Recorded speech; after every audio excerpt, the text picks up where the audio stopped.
Hello everyone, आप सभी का मेरे यूट्यूब चैनल पर एक बार फिर से स्वागत है।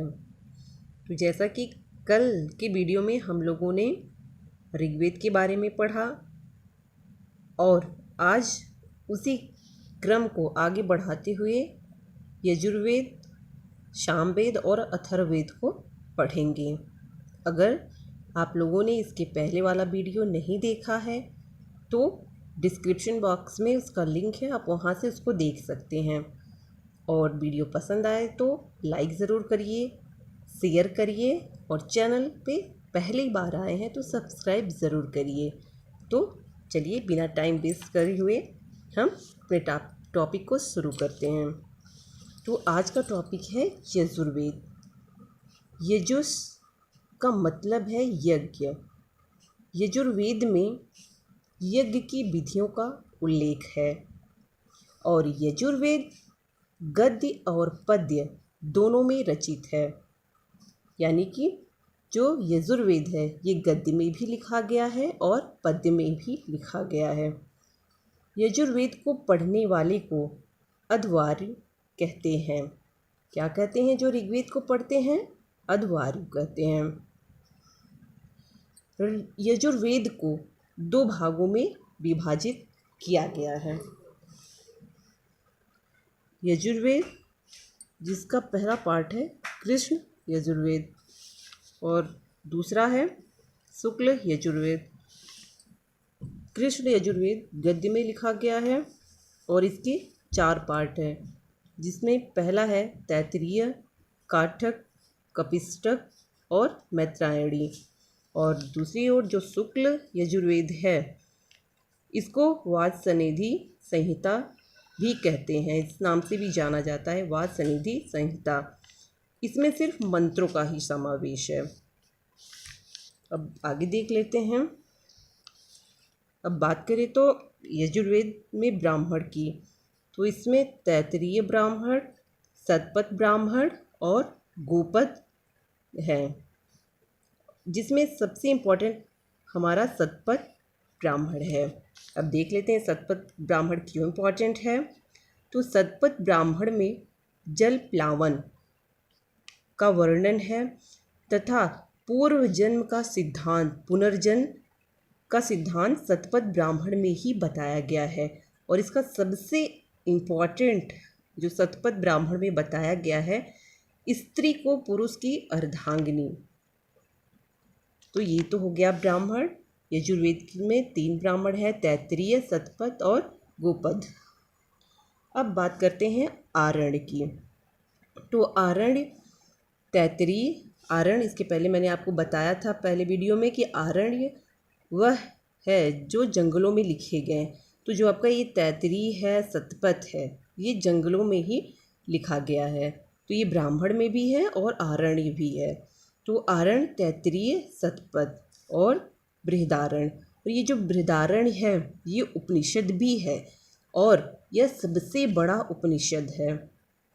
सबसे बड़ा उपनिषद कौन सा है? बृहदारण्य। अब बात करते हैं उपनिषद की। तो उपनिषद में तैत्तिरीय उपनिषद है यजुर्वेद का, बृहदारण्य है, कंठ है, श्वेताश्वर है, कंठोपनिषद जो कि इम्पॉर्टेंट है, जिसमें यम और नचिकेता का संवाद वर्णित है। अब देख लेते हैं जो नेक्स्ट उपनिषद है मुंडकोपनिषद। मुंडकोपनिषद में सत्यमेव जयते लिखा गया है। यहीं से मुंडकोपनिषद से सत्यमेव जयते लिया गया है। ये काफ़ी बार एग्ज़ाम में क्वेश्चन पूछा गया है कि सत्यमेव जयते किस उपनिषद से लिया गया है। तो किस उपनिषद से लिया गया है? मुंडकोपनिषद से। तो ये पूरा हमने देख लिया यजुर्वेद के बारे में। यजुर्वेद का इसमें जो मेन फैक्ट है आपको इसको याद कर लीजिएगा कि ये गद्य और पद्य दोनों में लिखा गया है और इसको यजुर्वेद को पढ़ने वाले को अध्वर्यु कहते हैं।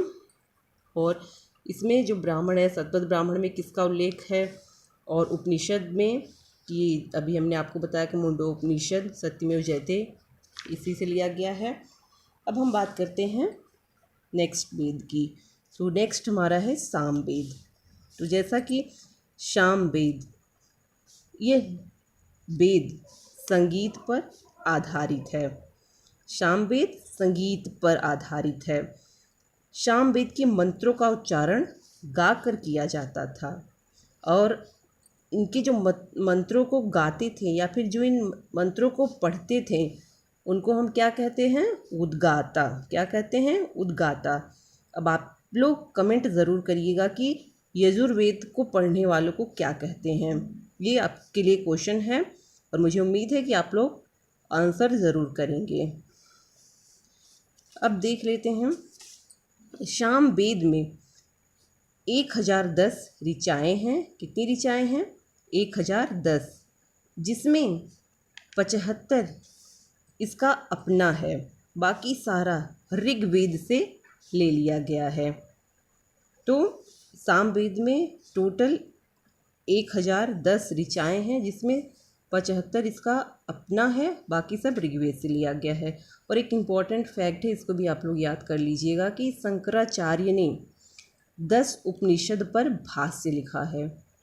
तो ये अलग से इसको भी आप याद कर लीजिएगा कि शंकराचार्य ने 10 उपनिषद पर भाष्य लिखा है। अब देख लेते हैं कि सामवेद की ब्राह्मण, आरण्य और उपनिषद। तो शतपथ सामवेद की जो ब्राह्मण है वो ताड़्य और जैमिनी है। कौन है? शतपथ के ब्राह्मण ग्रंथ ताड़्य और जैमिनी। अब बात करते हैं आरण्यक की।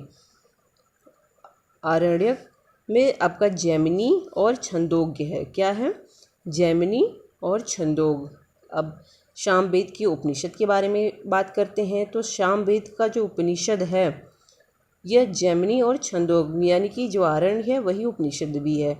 अब हमारे लिए ये छंदोग जो है ये इम्पॉर्टेंट हो जाता है, क्योंकि ये उपनिषद है और ये सबसे पुराना उपनिषद है छंदोग। अब हमने अभी आपको बताया कि सबसे बृहद, सबसे बड़ा उपनिषद कौन सा है?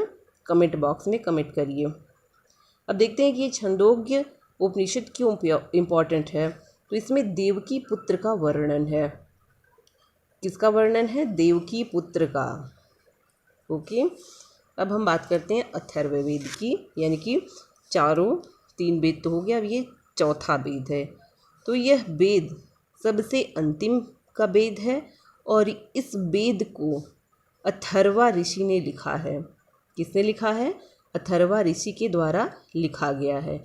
इसमें टोटल 731 मंत्र हैं तथा 6000 पद्य हैं। कितने मंत्र हैं? 731 और 6000 पद्य हैं। अब इनमें हम शाखा देख लेते हैं, अर्थवेद की कितनी शाखाएं हैं। तो अर्थवेद की 2 शाखाएं हैं, शौनक और पिप्लाद। अब देखते हैं अथर्ववेद का मुख्य विषय क्या है। अर्थवेद में किसका वर्णन है? जैसा कि हमने देखा कि सामवेद में संगीत का वर्णन है, यजुर्वेद में यज्ञ की विधियों का और यज्ञ किस तरह से किया जाए इसका वर्णन है, और ऋग्वेद में किस तरह से भगवान को बुलाया जाए या फिर भगवान के जो मंत्र समर्पित हैं वो था। अब हम देखते हैं अथर्ववेद में क्या है। तो अथर्ववेद, इसका मुख्य विषय ब्रह्म ज्ञान। क्या है? ब्रह्म ज्ञान। ये भी क्वेश्चन काफ़ी बार पूछा है कि ब्रह्म ज्ञान किस वेद का है या फिर किस वेद से संबंधित है। तो ये अथर्ववेद से संबंधित है। और रोग निवारण, टोना टोटका, तंत्र मंत्र, जितनी भी आज के समय की जो खुरापात है सब इसमें व्याप्त हैं। ये तो अच्छा है रोग निवारण, बाकी मेरे ख्याल से जो है 20 में आगे देखते हैं। इस वेद में परीक्षित को कुरुओं का राजा कहा गया। राजा परीक्षित को कुरुओं का राजा कहा गया। अब इस वेद का जो सबसे गलत पॉइंट है वो भी जान लीजिए। कन्या जन्म को पाप बताया गया। अथर्ववेद में अथर्वा ऋषि जी ने कन्या जन्म को पाप बता दिया। तो ये तो सबसे गलत बात बता दिए हैं। फिलहाल अब इसमें है तो हम लोग इसको जान जाते हैं कि इसी वेद में है, बाकी और वेदों में नहीं। परीक्षित को कुरुओं का राजा कहा गया। किसको? परीक्षित को कुरुओं का राजा कहा गया। तो हमने इस हिसाब से ऋग्वेद देखा, यजुर्वेद को पढ़ा, सामवेद को पढ़ा, अथर्ववेद को पढ़ा। अब वेदांग देख लेते हैं। ये वेदांग क्या है? वेदांग यानी कि वेदों के अंग, तो जिसमें 6 है। कितने हैं वेदांगों की संख्या? 6 है। तो पहला कौन सा है? छंद, कल्प, ज्योतिष, निरुक्ति, शिक्षा, व्याकरण। इसको आप 4-5 बार एक रट मार लेंगे, कई बार इसको रिपीट करेंगे तो ये आपको याद हो जाएगा। छंद, कल्प, ज्योतिष, निरुक्त, शिक्षा, व्याकरण, ये आपके 6 वेदांग हैं। अब देखते हैं कि इन वेदांग में क्या वर्णित है। छंद को वेद का पैर कहा गया। छंद को वेद का पैर कहा गया, जिसमें वैदिक व लौकिक का ज्ञान है। अब देखिए कल्प जो है वो वेद के हाथ बताएंगे, जिसमें यज्ञ व्यवस्था तथा गृहस्थ व्यवस्था का वर्णन है। ज्योतिष वेद की आँख बताई गई। क्या बताया गया? आँख। ग्रह नक्षत्र का ज्ञान, जिसमें ग्रह और नक्षत्र का ज्ञान बताया गया है। निरुक्त क्या है? ये वेद के कान है, जिसमें वैदिक शब्दों की व्याख्या किया गया है। शिक्षा वेद की नासिका है। नासिका, नाक। शिक्षा क्या है? वेद की नासिका है, नाक है, जो वेदों का शुद्ध उच्चारण करे। अब व्याकरण क्या है? वेद का मुख है, जो भाषा संबंधी अशुद्धता को दूर करे। तो ये हमने पढ़ लिया कि इसमें हमने देख लिया कि क्या क्या है।